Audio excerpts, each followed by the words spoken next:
and welcome to Virtual Voices and Visions. My name is Victoria Lahai, and I am proud to be the MC of the Home for Little Wanderers signature fundraiser. We have an exciting program planned this evening, and we're thrilled you've joined us.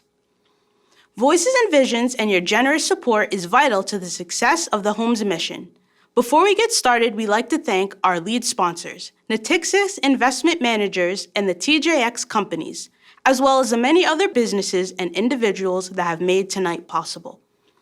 For more than 200 years, the Home for Little Wanderers has been working to create stable lives and hopeful futures for vulnerable children and their families. As a resident of Liberty Village, the Home's newest program that provides support, resources, and shelter for young adults who are experiencing homelessness, I know firsthand that these efforts are game-changing.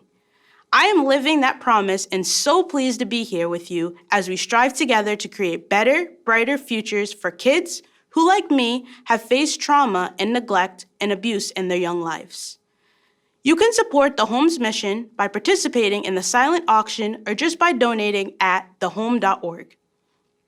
In a year where we've seen plenty of heartache and hardship, we've also seen triumphs.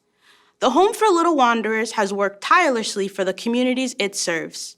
In addition to launching Liberty Village this winter, the Home opened a COVID unit at the request of the Baker administration to care for the children in state care who were COVID positive and needed a place to quarantine.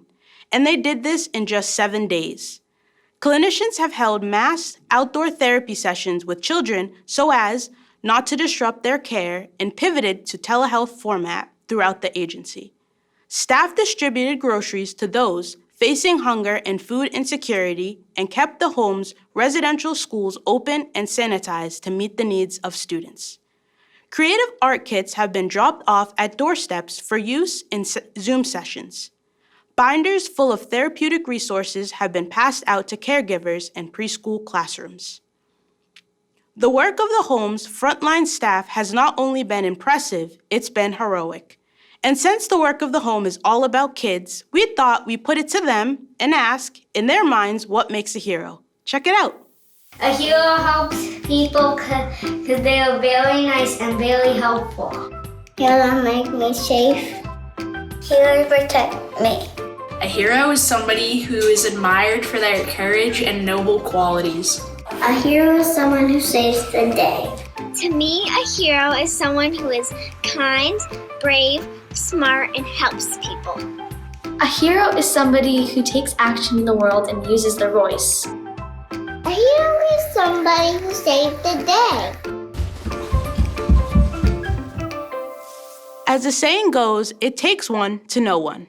Given that the children of the Home are our greatest heroes, their definitions mean that much more.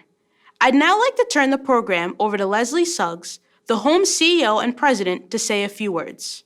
Take it away, Leslie. Good evening, everyone, and thank you for attending our virtual gala, Voices and Visions.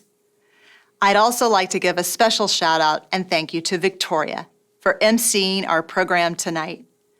As Victoria shared, she is a current resident of the Home's Liberty Village program, a bright light with a hopeful future and shining example of why the Home does what we do.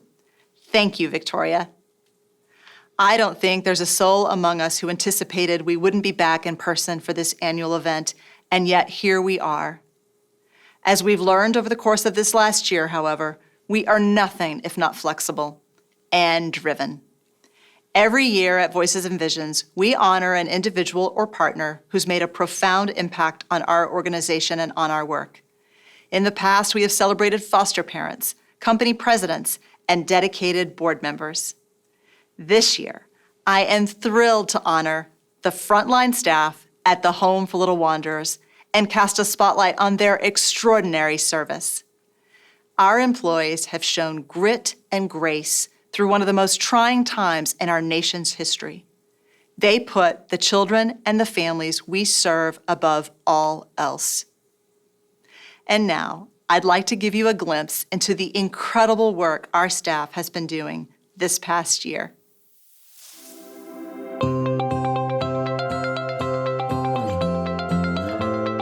Since the beginning of the pandemic, our staff showed up. They didn't wait for anyone to tell them what to do. They just knew what clients needed and they just stepped in. I know that there are staff who have suffered their own personal losses during this time. So the fact that our staff have continued to do the work that they do at such a high level becomes even more impressive. As a result of their work, children that wouldn't have been cared for otherwise were. It's been a lot of just, how do we flex? How do we change? How do we adjust to this reality we're in right now? We opened a COVID positive unit in March when PPE was hard to find. We weren't sure exactly what made you safe and what didn't. Normally a new program like that takes 6 to 9 months to open. In 7 days, we opened a unit for COVID positive kids. We had to be very creative on helping our kids adapt how to do remote learning.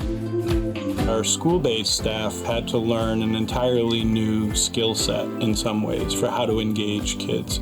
Our staff have used online games, for example. Overnight, we had residential counselors that were figuring out how do we do Zoom and have a house meeting with Zoom in a way that actually, interestingly, like all of a sudden, more kids were involved in house meeting. To take a group of people who studied in school for years how to do a certain kind of therapy, how to interact with families, everything they've learned, everything they've done for years, suddenly have that stripped away. But to stand there and say, doesn't matter, I'm going to figure out how to help my clients anyways. They really recreated their business themselves from the ground up in the middle of a pandemic. It was miraculous. I think our staff have been selfless throughout this whole past year. They've really put themselves on the back burner in order to care for our children. Our staff not only have had to maintain the regular structures and routines of daily life in a residential program, we've had cleaning protocols that we've had to add on top of that. The staff started downloading every tutorial on the face of the earth about how to make a mask out of t-shirts and bandanas, and then created pamphlets and handouts for people to say, okay, here's how you can build one at home. So we get large donations of food from some of our partners in the community, and we've got a team of folks from across different parts of the agency who just gather here on Wednesdays to receive the groceries, get them organized, and get them out. Your willingness to be creative and innovative and selfless has allowed all of our programs to get through a very difficult and challenging time.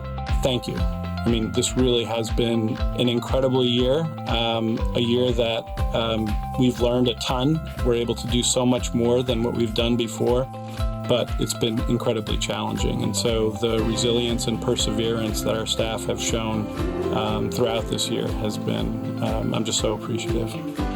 When people think of heroes, they don't always know about you, but I really want you to know that you are seen. We see you and we know what you do, and we thank you. And we want to say that you're always making a difference. Thank you. I can't thank them enough for the work that they have done for this agency, for our children, for the communities that we serve. It is a humbling experience to get to work with people like this every day. An enormous thank you to you, my colleagues, our 1,000 plus staff members for the work you do day in and day out. I hope all of you watching tonight would agree that the video we just saw says it all. Our staff is fierce and selfless. They are resilient and resourceful. And as a result, I am proud to say our organization has never been more nimble and innovative in a time when our work has never been more needed. When the pandemic first hit, I was deeply worried about the toll it would take on our fundraising efforts. Your generous support is so critical to the work we do here at the home. These are difficult times for all of us, yet they have been devastating for our kids and families. But instead of hesitance, the home has been met with kindness and conviction, whether in the form of financial contributions, donations of food, clothing, or face masks. I am humbled and honored you are here tonight. Please keep doing all you can do today as we work together on tomorrow. Your generosity helps build permanent positive change for children and families. Join us as we create better, brighter futures for kids. Thanks, Leslie. And congratulations to tonight's honorees, the home's frontline staff. As someone who is currently benefiting from the work of the home and many incredible staff members helping to guide me on my journey, thank you. I'd now like to introduce to you one of the home's younger clients, a boy named Yusef. Yusef and his grandmother have been working with the home for 5 years, and we're excited for them to share their story with you tonight.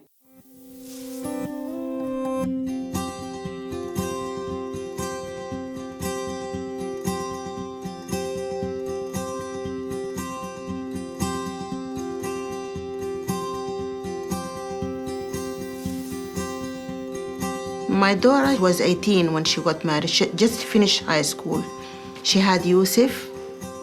She's in and off in his life. She left Yusef for me. I took him and I raised him since he was about 9 months old. Basically, I'm the sole caregiver for Yusef. When I told the teacher that I don't see him to interact with other kids and play with them, then she told her supervisor, and they referred me here to the Home of the Little Wonders. Children like Yusef are generally referred to the home because they are struggling with their social emotional well-being. And so parents may notice things like their children are not hitting their developmental milestones, or they're having a hard time connecting with their peers, or maybe they're having a hard time connecting with the caregiver themselves. So they would come here to kind of get that level of support and ways to figure out how to connect with their children or to help their children hit those developmental milestones. I really strongly believe that the reason why children come here and they feel safe is because, again, it's about consistency. They come here, they see the things that they like. They're allowed to have their feelings. They're allowed to express themselves. There's no judgment in these walls. So I think once children get the sense that they can be themselves and kind of talk at their pace and we meet them where they're at, that provides that level of safety where they can kind of open up to us a lot more. The Home for the Little Wonders helped me a lot and helped Yusef a lot. They helped him, to develop more skills, to be independent, have more self-esteem. They referred us to other specialists to help him with writing, holding the pen. My favorite subject is basically it's like sometimes writing, because sometimes the teacher said I could write about anything I want. Some of the therapies that we offer at the Preschool Outreach Program are play therapy, SMART, which stands for Sensory Motor Arousal Regulation Treatment. We do family therapy, and we also do mental health consultation within our schools. Through the use of the SMART room and the SMART equipment, he has been able to develop language and speak. He's been able to build connections with friends out in the community, and he has been able to move physically in a much better way. So it's been an amazing run with him. Somehow I'm not shy to cameras. From the bottom of my heart, I love them. From the bottom of my heart, I love them all the people of the Little Wonders, and God bless them for all the help they do for me and for others. And I know that there is many, many families out there that they got help from them, and thank God for that. Yusef's story is a powerful example of how the home is working to create permanent, positive change for children and families. I'm so glad we got to hear from him and his grandma. If you haven't yet donated to this year's event, I kindly ask you to consider donating tonight. Your support helps create brighter futures for kids just like Yusef and young adults just like me. Thanks again for logging on, and I hope to be able to celebrate with you all in person next year.